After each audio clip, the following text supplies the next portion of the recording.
I have always been surprised by what goes viral on social media, but I no longer am, because because I've had it happen so many times that whatever the actuality of what I was involved in goes viral, I know that's not what's going viral. It's going to be some distortion, some misreading, some insertion of interpretation that makes it deeply inflammatory and problematic that gets tweeted by somebody, and that becomes the fact rather than what actually happened, right? That's always the way fake news is developed. Being brave is being yourself, and being transgender is about the bravest thing you can do. Bruce, Caitlyn Jenner, I'll call him Caitlyn Jenner. No, because it's her. You're not being polite to the pronouns. Because disrespectful. Okay, forget about the disrespect. Facts don't care about your feelings. It turns out that every chromosome, every cell in Caitlyn Jenner's body is male with the exception of some of his sperm cells. You don't know what you're talking about. You're not educated on genetics. Would you like to discuss the genetics or no? Well, no, what no. are your genetics? So I'd stay away from the genetics and back to the brain scans. You cut that out now, or you'll go home in an ambulance. Yeah, that seems mildly inappropriate for a political discussion. Awful. The whole thing was awful. I'm sort of ashamed of how it went. First of all, I had no idea who Ben Shapiro was. Apologies, Ben. I think I'd heard of you a couple of times on the radio show I was doing, or maybe I interviewed you once. I did not know what Ben's opinion would be. Zoe, who was a friend, believes that I set her up. That's just not true. I apologize to her. She will not accept my apology. And apologies to Ben for putting him in that situation with not understanding how this was going to go. But again, producers, set these things up, and I enter the frame and think I understand what's going on, and obviously did not here. This required a much more nuanced conversation. Where things went off the rail is where Zoe put her arm around Ben's neck and sort of pulled him towards her and said, "You're going to go home in an ambulance." That resulted in an assault charge, or nearly an assault charge. Though Mike Catherwood had pointed out to Ben, he's got to know that that was going to be a provocative thing. But for all I know, producers told him to be as provocative as possible. I don't know what the circumstance was heading into that. I think the most important thing is I want to apologize to Zoe for putting her in that position, of even feeling the way she has felt about our program. This was a CNN show. This is an HLN show I did for many years, and we just mixed it up. We had all kinds of topics. That was true what we did, but I think this one required a little more sensitivity, a little more nuanced approach, and from me, a better understanding of the landscape that we were getting into with the different players that were in front of me. Dr. Drew Prinsky, who we all know from television, he was called in because there are all these stories that you see online about Hillary's health and the precariousness of it.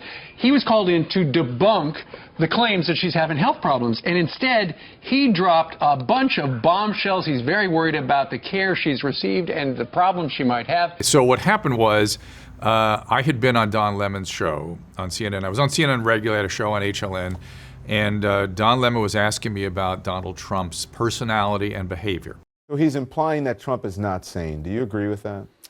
Well, listen, we have to look at what is insanity. He can be reckless and risky and not be insane, right? There's two. And I was saying, seems to be narcissistic, hypomania, these things that we often see in business leaders and in presidential candidates, was not uncommon. And I actually was equating it with Theodore Roosevelt, who's my favorite president, who was clearly hypomanic and also a narcissist. And so be careful with these labels, because it doesn't necessarily mean a bad thing. It's just characteristics of how somebody is. And my program director said, "Hey, that was good last night. Would you sit down and give that in 30 seconds for our website?" So I did it. And as I was getting up, he said, you should also balance that. We have to give 30 seconds to Hillary as well. Do you have something to say about her? And I said, funny thing, they just released her medical record. And oh my God, the care she's getting is astonishing. She had 2 episodes of what's called deep venous thrombosis. Common problem, blood clots in the leg. She also has hypothyroidism. And she's being treated for hypothyroidism with something called Armour thyroid, which is very unconventional and something that we used to use back in the 60s. And both he and I went, that's weird. Then she falls, hits her head, and as a complication of that has something called a transverse sinus thrombosis. Transverse sinus thrombosis before the Johnson & Johnson COVID vaccine was something no one had ever heard of. And it's associated with a stroke. She had a stroke with it. What I was talking about in this interview with McIntyre in the Morning was a neurologist I was talking to, and he was like gravely concerned about it, and I was concerned about the care she was getting. And each of the concerns I raised her doctors eventually responded to as though they were interrogatories. I wasn't talking about her ability to function as a candidate or as a president. I was talking about the care she was getting, which happens to famous people all the time. The doctors get sort of excited about taking care of a famous person. The famous person starts dictating the care a bit, and it ends up being terrible medical care. It just seems like she's getting care from somebody that she met in Arkansas when she was a kid. And you got to wonder. You got to wonder. It's not so much that her health is a grave concern. It's that the care she's getting could make it a concern. I still stand by all that. It was gravely concerning. Where it spiraled out of control is after I did that little tiny 30-second clip for our local radio station. The Drudge Report picked it up with a headline saying, "Finally a physician says she's not suited for office," which is not what I said. I've been a subject of fake news so many times I can't even tell you. That was another example of how fake news is created. From a legitimate story about medical care to some reference about her overall medical status, which I wasn't even discussing. I think there's so much going on in this corner. What is fact and fiction? What is real? TMZ always is around in certain vicinities. And I usually try to help them out because they work very hard, and the guys behind the cameras are very talented and ask great questions, and I always try to stop and answer their questions. Everything that's being reported is real. Okay.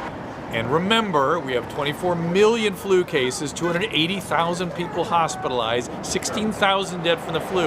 Every report on corona should end with, "Get your flu shot. Get your flu shot." Way more likely to kill you than corona.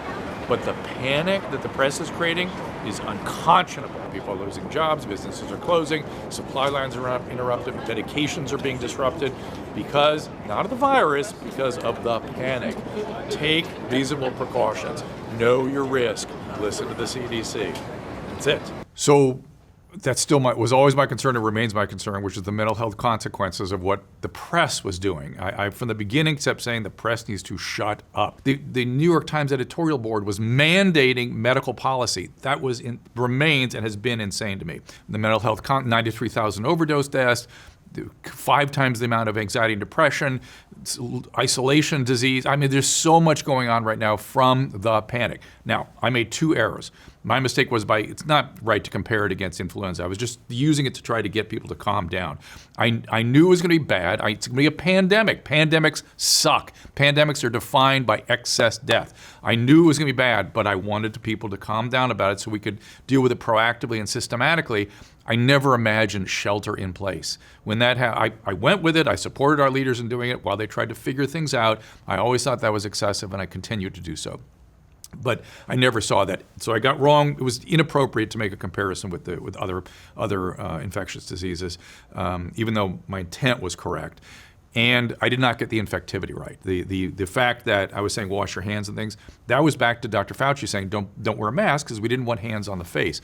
There is good news embedded in this. So I'm watching people react in a much more appropriate manner to this. They're much more skeptical. They're doing their own sort of checking on the data. They're assessing their risk the way I was wishing they were back in the beginning. But people didn't really understand what this is. Now they understand it, and they understand the press is trying to capture their eyes by panicking them.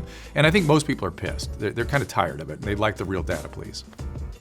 Assess your risk, everybody. The numbers are beginning to come in now, what the risk of the vaccines are. It's looking good. Delta, not good. So how about we get vaccinated? One of the things that's been very controversial about your success is this, right? The go-go juice. And I'll tell you what, I would like to try it. Tell me what it tastes like. It tastes like apple juice. Tastes like apple juice. Okay, is it going to make me spin around and go crazy? Yes. It's... Drink the whole bottle. No, that's okay. I just want to taste it. It's just no ecstasy. energy drink and a caffeine drink. Energy drink and a caffeine drink. Yes. So that was a daytime show I did. When you're doing daytime, you have a army of producers that set things up, and that's what they did. And I did not know who Honey Boo Boo was or who Mama June was at the time. Though I met the whole family then, including Papa Bear, was that his name? The dad. They all seemed lovely.